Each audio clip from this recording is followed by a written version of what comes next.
Hello, welcome to, I guess, what you could call Season 2 of The Outside Fence. I'm your host, as always, Tristan Heffernan. With me, as always, is my Melbourne racing expert, Stewart Balls-Brown. Balls, how'd you go over Christmas? Did you have a little break, or did you stay knee-deep into the form for us all? No, I would have probably had a bit of a break more so than knee-deep into the form, but still, kept a pretty close eye on proceedings and managed to have a bet most weekends, but no huge success, but not too much damage done. Now, before we kick off, I might just get an early apology in. Just want to apologise to a good friend of the show, Marco B. There's been no change in the decor between me and you for this season of The Outside Fence, so it's something we'll have to work on maybe for the third season if there is one. I've noticed you brought in your new headset from your new bloody call centre job at Telstra, though. That's a good look with the little microphone swinging around the front of you there. Yeah, I look like I'm about to fly off somewhere and report back to the tower. All right, before we're doing two previews, but we're going to break them up into two videos. So this one's going to be on the Orr Stakes. Before we get into the Orr Stakes, we're going to talk about, we've given them a bit of rubbish about all the talk about the Everest. There's a lot of talk going around about All-Star Mile. Outside Fence, we're pushing for Mystic Journey. If you haven't voted in the All-Star Mile, Mystic Journey is our suggestion. There'll be a link in the description underneath if you want to jump on there and try and win the 250,000. And Tas Racing's actually got a promotion going where if you send in evidence of your vote for one of the Tassie horses, Mystic Journey, you can go in the draw to win $5,000 there as well. So she's my pick. Is she your pick as well, Balls? Have you voted yet? I actually have voted, and I did vote for Mystic Journey. So it'd be good to see her in the race, and hopefully she can win it again. We're going to see her on Sunday in the Thomas Lions, but enough All-Star Mile spruiking. Let's get stuck into the Orr Stakes on Saturday. First Group 1 of the year, well, in Melbourne anyway. I'm going to go straight to the market here, Balls. And I know there's one particular price that you almost fell off your chair when you saw the markets come up. I know there's obviously been a fair bit of hype about Sir Dragonet given his recent trial, but I was quite shocked to see him so short in the market. Doing the form for this race before, looking at the prices, I fully expected Crosshaven to be favourite, and after doing the form, thought the same thing. I was a little bit surprised to see Sir Dragonet so short, but do have great respect for the stable and obviously his recent trial. Okay, one thing we should mention about Sir Dragonet, and this is a nice little segue into your weather segment, is the talk is that Sir Dragonet won't be going around unless he gets a suitable wet track. Now, how likely is that looking for us? Yeah, well, it depends, I suppose, what they determine as a wet track. I'd say it's more unlikely than likely. There is plenty of rain forecast tomorrow in Melbourne, 10 to 25 mils of rain. Obviously, the Bureau sort of casting a wide net there. So say they did get 25 mils or up towards that 25 mils, and maybe the track could be in the soft range. I did note that Caulfield, they haven't really watered it much this week, I suppose with the expected rain on Friday. So I'd be surprised if the track got too wet. I'd say probably at worst it would just be into the soft range, and probably more likely it'd probably be in the good 4 range. And then obviously with Saturday's weather being fairly decent, and a fairly warm day in Melbourne, I'd say that the track would only improve from there. Do you think it's a bit of talk, or do you expect them to say we get a good 4 on the day? Do you think we'll see him scratched, the Cox Plate winner? It wouldn't shock me. Now, they've spoken about going towards the All-Star Mile, and obviously that's only over a mile in early March, so they've still got the futurity in a couple of weeks, which is 1,400 at Caulfield as well, to run in as a lead-up race. Obviously, the issue for them is this time of the year in Melbourne, generally the weather's quite decent and there isn't a huge amount of rain around, so they might struggle to get a wet track. If they want a wet track, then maybe this time of the year they should concentrate on Sydney. Okay, let's pull up the speed map. Got Sir Dragonet back in the field there, so just something to keep in mind. If he doesn't take his place, First thing that struck me here was the Australia Stakes winner, Streets of Avalon. Do you think he's going to get an easy lead, or is there a few of these on paces that potentially could challenge him for the front position? Yeah, there doesn't look to be huge speed here to my eye. I've got Streets of Avalon leading there, but of note with him, I think last prep and even first up in the Australia Stakes, he's been ridden on speed as he usually is, but I think he's been ridden more on the conservative side. Whereas sort of previously in his career, he's been ridden quite aggressively to find the front and sort of roll along a bit. So I've got him in front, but I'm not super confident that he will lead. Sovereign Award's another horse that can mix its racing style a bit. I note first up last prep, it sort of sat off the speed at 1400, whereas once it got sort of fit and up to a mile, it started to go to the front, and once it gets to the front, it's the sort of horse that can get keen. And Crosshaven's the other one who could possibly lead, but I've got it taking the sit there given it's first up and he's got those two horses drawn outside him. He may have to sit in the 1-1 and receive a nice run there. And that's sort of the position he's been in the past, as well as leading and also sitting outside the lead. So he's quite a versatile horse, but I expect him to receive a nice run wherever he ends up, sort of in that first 3 or 4 horses. Okay, I see you've got Imaging and 50 Stars back in the field there with Humidor. Do you think the pace or the pressure up front is going to be against those horses here? Over what is generally a bit of a leader's paradise, the 1400 metres at Caulfield? Yeah, I'm against those horses that are going to map back in the field there. 50 Stars has since been scratched, so Imaging probably might slot in there at the back. But yeah, I think they're going to have a tough time getting into the race. A horse like Imaging's got plenty of ability. C. Williams is on for Chris Waller. But as with a lot of those Waller horses that do draw wide barriers, he likes them ridden negatively, so I'd expect Imaging to be back sort of in the last 2 or 3 for sure.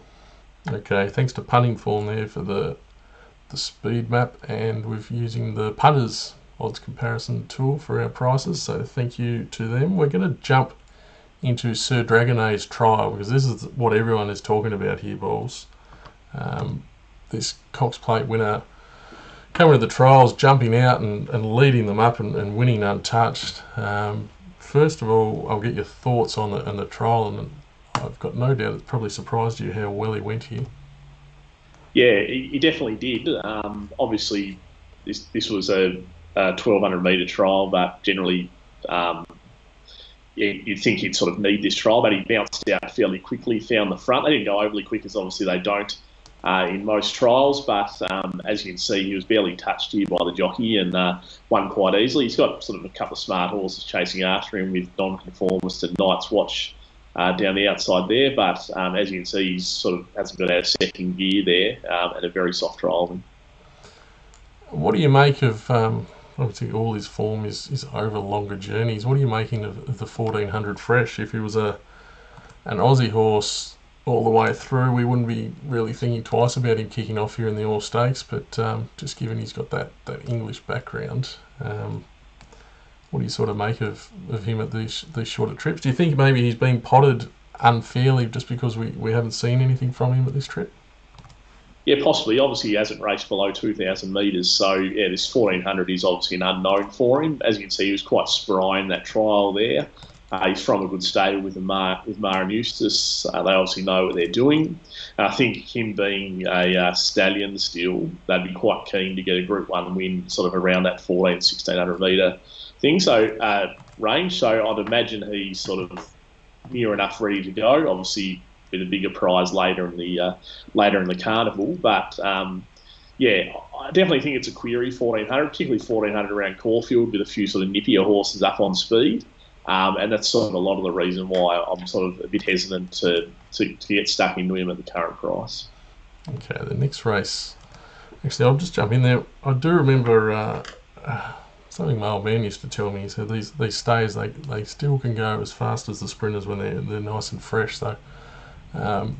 It doesn't really worry me, the 1400 for Sir Dragonet. I'll be a bit more concerned about them worrying about the sting out of the tracks. If they get soft ground, I think he's right in the race.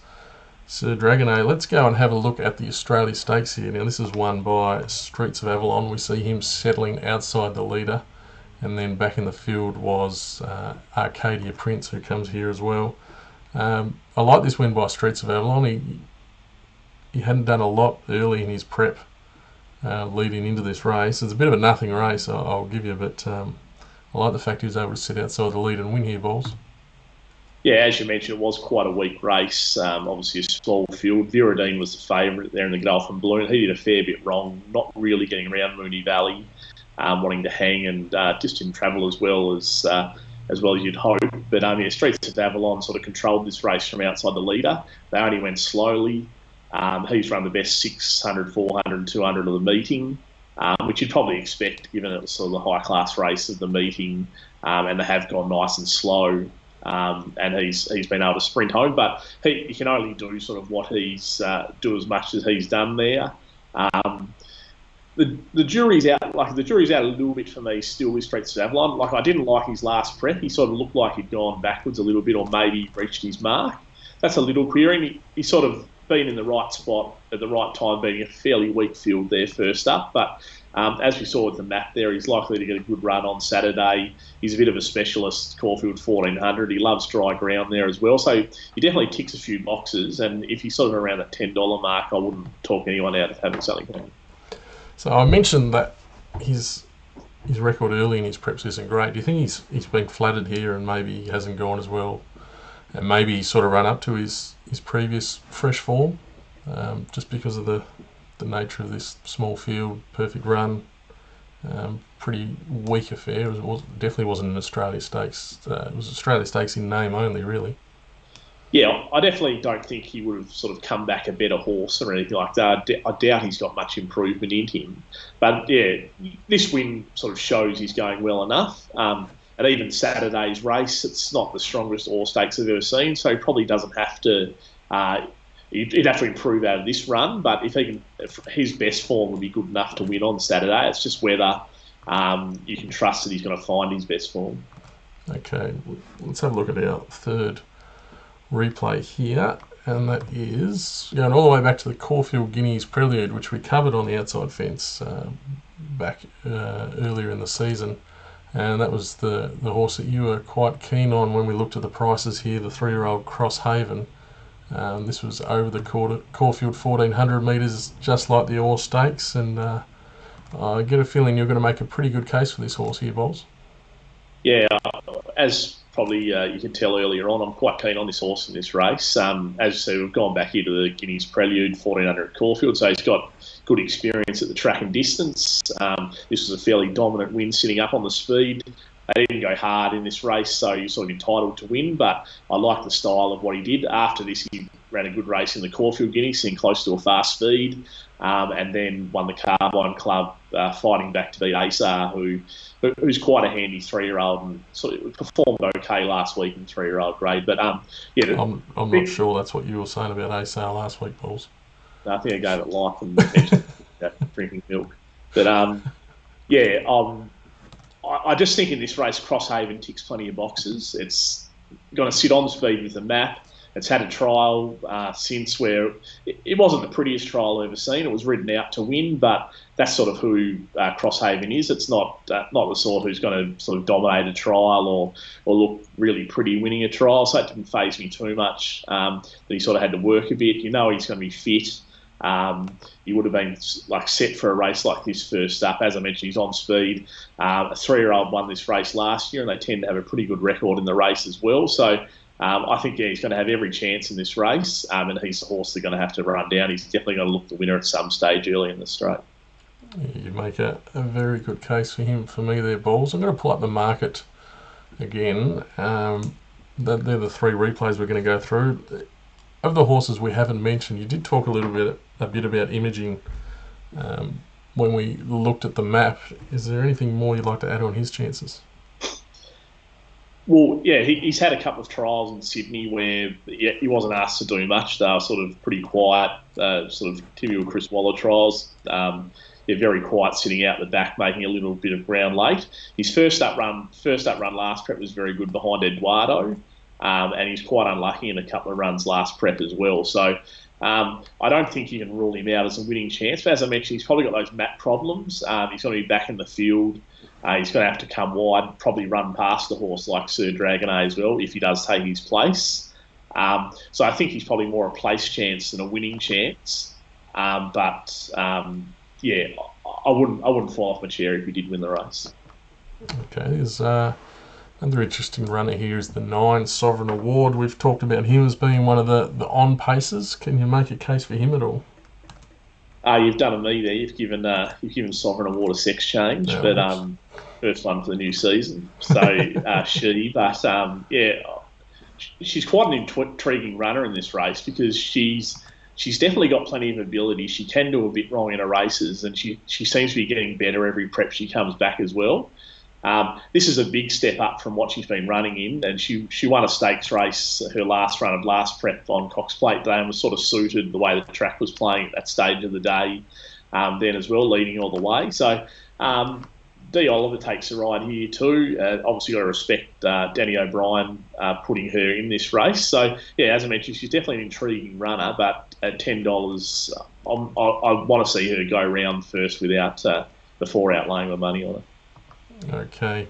Anything else we want to touch on here? There's only got a few runners left. Blazkowski's probably mapping really well here, but he's the horse who's going to map well behind the speed, probably box seat from gate 1. He had every chance in the world last start when he won over this track and distance in a much lesser race. So yeah, I'd be surprised if he could win, but he's sort of also going to be a place chance, sort of being in the right spot and sort of falling to a place from there. But yeah, to me, this race is Crosshaven at current prices is a great bet. Obviously, you've got to be wary betting at this stage if the favourite Sir Dragonet does come out. You've got to cop deductions, so obviously keep an eye on that. But yeah, I think Crosshaven looks a good bet in this race. All right. You stole my thunder a bit there. I'll throw at the selections. And what do you know? You've gone for Crosshaven. I find it hard to disagree with all your points, but for the sake of changing things up, I'm going to tip Streets of Avalon. I like betting on leaders in the 1400 metre races at Caulfield. I really liked his first up run. I'm a little bit nervous. We did talk about sort of early in the season when races over 1400 we thought the leader was his for the taking, and they mucked around a bit. They wanted to take a sit, so that concerns me a little bit. But I think if he goes to the front, he's going to take a lot of running down Streets of Avalon at pretty decent odds. So that's our thoughts on the Orr Stakes there, Balls. Question without notice, rest of the day there at Caulfield, is there anything else you're interested in tipping us into? Yeah, I haven't done the form sort of right, screwed the form right down at this stage, but yeah, a couple of horses did stick out to me at my initial look. Were I didn't mind Animo in I think it was race 3 in one of the Blue Diamond Preludes. Like both its runs in the spring, obviously it's first up on Saturday, and the recent jump out was very nice, and Dee Oliver remains in the saddle, so I think it didn't look a bad bet. I think it was around the $5 mark. And then there was also, this was purely, I suppose, a map bet more than anything else, Miss Siska in the Carline Cup. Looks to get an easy lead. There's some small chance that she's a bit gone.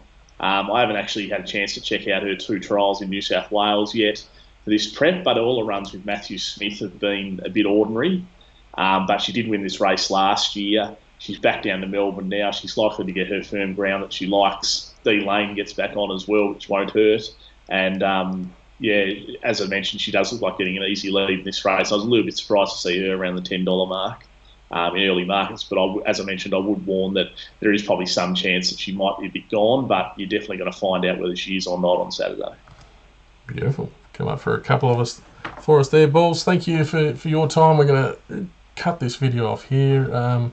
Stick around on the channel because we are going to do a Hobart Cup preview for Sunday to give you an extra day's punting. Remember, All-Star Mile, vote for Mystic Journey, link in the description below. Well done, Balls. First up from a spell. You've gone beautifully. Thanks for your time, and thanks for everyone watching. Remember, subscribe to the channel is the best way to stay up to date with all our videos. You can also find us on Twitter, Facebook, Instagram, Teach Me Horse Racing. Pretty easy to find. Thanks to everyone for watching, and see you in the next video. Thanks, Balls. Thanks, Hef. Good to be back.